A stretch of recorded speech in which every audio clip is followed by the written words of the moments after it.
بالاختصار الحقيقة لا سعيد إلا من أسعده الله. وإذا أراد الله أن يسعد الزوج في زواجه والزوجة في زواجها رزقه الدعاء قبل الزواج، وقبل أن يتحمل المسؤولية ويبتلى بالأمانة يلهج بالدعاء ويفتخر إلى الله سبحانه وتعالى أن يبارك له في زوجته وأهله وأن يصلح أهله. ولذلك قال الله عز وجل عن نبيه زكريا: وأصلحنا له زوجه. الذي أصلح لزكريا وأصلح لمن قبله يصلح لك زوجتك. فأعظم أسباب السعادة كثرة الدعاء. الأمر الثاني حسن النية في الزواج، أن لا يتزوج الإنسان بشهوته، ولكن يتزوج أول ما يتزوج لكي يعف نفسه عن الحرام ويبتعد عن الفواحش والآثام، ويأخذ بينه وبين الله أن يبارك له في هذه الزوجة فيغض بصره عما حرم الله ويحصن فرجه عما نهاه الله عز وجل عنه. فإذا حسنت نيته بارك الله له فيه، لأنه يكون عبادة ويكون له طاعة وقربة. ثم كذلك أيضا مما يعين على السعادة الزوجية ترسم هدي النبي صلى الله عليه وسلم في إلفه ومودته ومحبته لزوجه وتواضعه عليه الصلاة والسلام وأخلاقه وشمائله. كان صلى الله عليه وسلم خير زوج لزوجه، يقول صلى الله عليه وسلم: خيركم خيركم لأهله وأنا خيركم لأهلي. فشهد وهو الصادق صلى الله عليه وسلم أنه خير الناس لأهله وزوجه.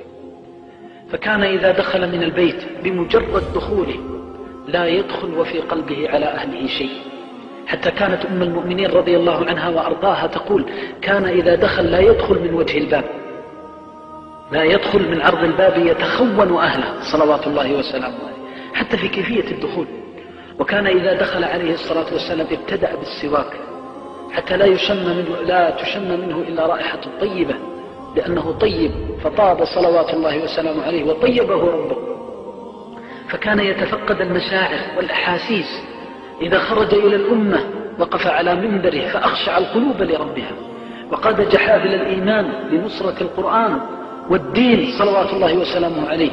فكانت لا تأخذه في الله لومة لائم. فإذا دخل إلى بيت الزوجية دخل أكرم بعل وأكرم زوج على أهله صلوات الله وسلامه، دخل بشيء من الإلف والمحبة، لا يدخل وهو يشعرهم أنه العظيم وأنه الكبير وأنه إذا بذلك التواضع وذلك الإلف. فإذا بالحياة الزوجية تحتاج إلى شيء من الحذر وتحتاج إلى شيء من التوقي وتلمس المشاعر. حتى في النداء يناديها ويقول: يا عائش، يرخم لها النداء.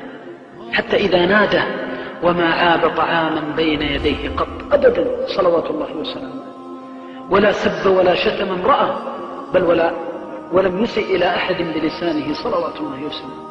إن وجد خيرا حمد الله ورد الجميل بأجمل منه، وإن وجد غير ذلك شكر وصبر وذكر الله جل جلاله. فيأتي إلى أم المؤمنين ويقول لها: هل عندكم طعام؟ قالت: لا والله. قال: إني إذا صائم صلى الله عليه وسلم. لو أن رجلا منا جاء وقال: هل عندكم طعام؟ قالت: لا، ما عندنا طعام. أقام الدنيا وأقعدها فضيق الله عليه وأساء فرأى عاقبة السوء. ما سميت السيئة سيئة إلا لأنها تسيء إلى صاحبها. وإذا جرحت مشاعر الأهل بالسيئة ساءتك السيئة التي خرجت من لسانك. فكان يحذر صلوات الله وسلامه عليه في كلامه وخطابه وندائه. ثم إذا وضع الطعام بين يديه بأبي وأمي صلوات الله وسلامه عليه، إذا بعائشة رضي الله عنها وأرضاها تقدم له الطعام وتدني إليه الشراب فيقسم عليها أن تشرب قبله صلى الله عليه وسلم، تشرب قبل نبي الأمة وأحب الخلق إلى الله صلى الله عليه وسلم. إن كريم الأصل من طاب معدنه طابت شمائله وآدابه. الرجال والعظماء والفضلاء لا ينبلون إلا بالتواضع، لا ينبلون بالتعالي. الزوج إذا دخل إلى بيت الزوجية وهو يحس أنه فوق المرأة وأنه المهيمن والمسيطر، فإن هذا ينعكس على مشاعره وأحاسيسه. يدخل كما دخل نبي الرحمة صلى الله عليه وسلم، ويعاشر كما يعاشر صلوات الله وسلامه عليه. فإذا جاءت المناسبات والأفراح أدخل السرور على أهله وأدخل السرور على زوجه. ففي الصحيحين لما قام الحبشة يلعبون يوم العيد في المسجد، سألت عائشة رضي الله عنها رسول الله أن تنظر إليهم، فانظر، اليوم يوم عيد ويوم فرحة، ما كسر الخواطر صلى الله عليه وسلم، ولا قال لها أنا أقف لك وأنا نبي الأمة أقف لك حتى تنظري، بل قام صلى الله عليه وسلم، ونعم القيام قام، فوقف على عضادة بين عضادتي الباب، ووقفت أم المؤمنين تنظر إليهم وهم يلعبون من وراء ظهره صلوات الله وسلامه، فيقول هل فرغت؟ تقول لا بعد. فيقول هل فرغت؟ تقول لا بعد. فانظر إلى طول وقوفه، وانظر إلى إصرارها وطول موقفها رضي الله عنها وأرضاها، تعلم رحمته وشفقته، فتدللت رضي الله عنها وأرضاها وابتهجت تقول له لا بعد لا بعد، تدللت مع الكريم صلوات الله وسلامه عليه، وعمره صلوات الله عليه في الستينات صلوات الله وسلامه، وهي صبية تقول اقدروا قدر الصبية الجهلاء، تقولها رضي الله عنها.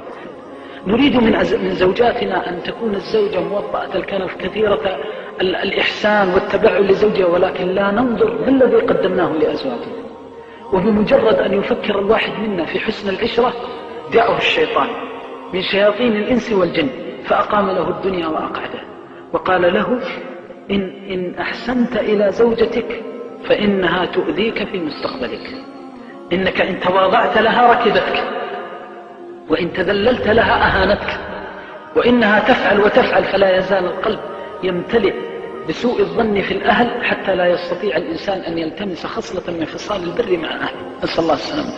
ومنهم من يدخل إلى بيته دائم العبوس، دائم الأذية، شديد الصراخ، كثير الكلام، حتى إنك لتعجب والله من الواحد منا إذا جلس مع الناس تبسم وتهلهل وجهه وتحبب إلى الناس، ولربما جاءه الرجل فأساء إليه فيسعه بحلمه ويبدي له الصبر، ولكن ما إن يدخل إلى بيته نسأل الله السلامة والعافية إلا ابتدأ فكشر عن أنيابه وتغير وجهه فأضر وأضر وآذى أهله.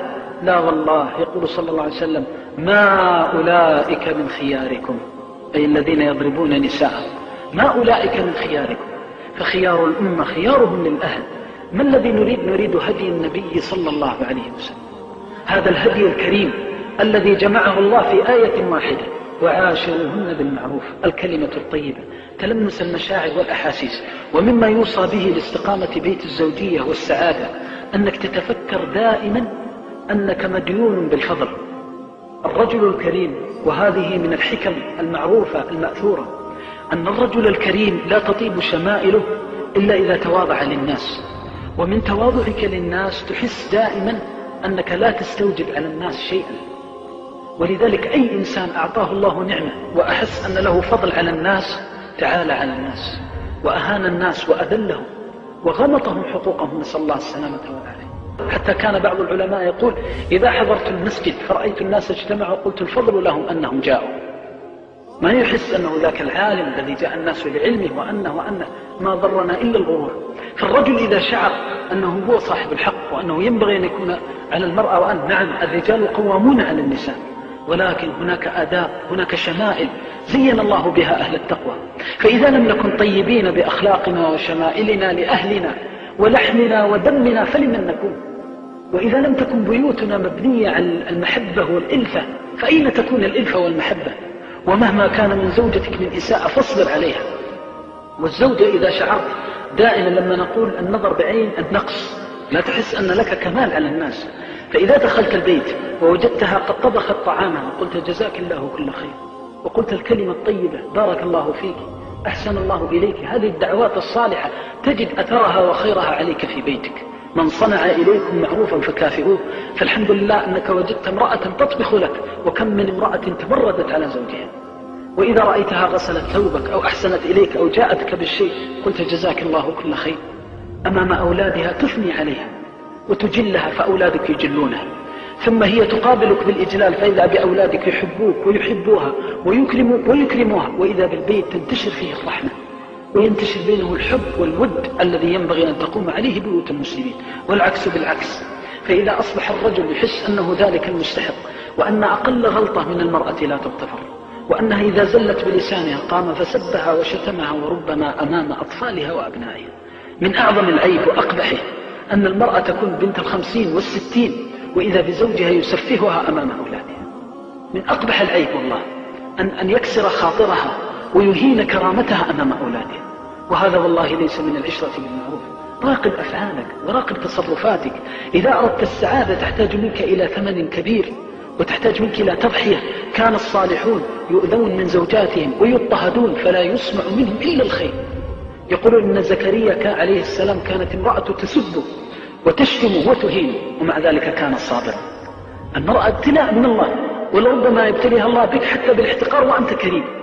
كان رجل من العلماء في المدينة، من علماء المدينة، وقال لزوجته ذات يوم وكانت تهينه، قال لها: تهينيني؟ هل دخلت المسجد ونظرت إلى الناس؟ فجاءته في المسجد ونظرت وإذا بالأمة أصغت إليه وأطرقت برؤوسها. ثم لما رجع إلى البيت قال لها: هل رأيت؟ قالت: وماذا رأيت؟ رأيت الناس في مسجد رسول الله صلى الله عليه وسلم خاشعين إلا أنت. كلهم خاشعون إلا أنت، تصيح وتلغي وتفعل وتفعل، لأنها تنظر بعين النقد. المرأة إذا نظرت إلى زوجها بعين النقد فنسأل الله السلامة والعافية. فالمقصود لابد من الصبر ولابد من التجمل واحتساب الأجر. يبتليك الله بزوجتك لدرجة في الجنة لا تبلغها بكثرة صلاة ولا صيام، فتدخل إلى البيت فإن سمعت خيرا قلت: الحمد لله الذي رزقني زوجة تخاف الله. وإن رأيت غير ذلك قلت: اللهم لا حول ولا قوة إلا بك، اللهم اهدها، اللهم أصلحها. فإذا بأولادك يحبوك ويكرموك. يقولون عن رجل من العلماء أنه دخل عليه أحد طلابه فوجد عنده ابنا بارا عجبا من بره، فقال له: أتعجب من بره؟ والله لقد عشت مع أمه 20 أو 30 عاما ما تبسمت في وجهي يوما قط، فصبرت فعوضني الله ما ترى. الذي يصبر لابد من الصبر والتحمل. الذي يريد السعادة يدخل إلى بيته بقلب واسع، ما رأى من خير شكره، ويشعر أهله بأنه زوج وأنه كريم. وإذا رعاك أبناؤك بهذه الصفة، أمهم تضع طعامها فتشكرها، تعودوا شكر الناس على الإحسان. وإذا رأوك كريما مع زوجتك تعلموا كيف يعيشون مع الناس كراما. البيت مدرسة، وعلينا أن نتقي الله في أفعالنا وأقوالنا وما يصدر منا، خاصة أمام الأبناء وأمام البنات. ومن وفى والسعيد من وفقه الله. فالسعادة الزوجية لا تكون ولم تكون إلا إذا عرف المسلم هدي رسول الله صلى الله عليه وسلم فطبقه وسار على نهجه واحتسب الأجر عند الله عز وجل. نسأل الله العظيم رب العرش الكريم أن يسعدنا وإياكم.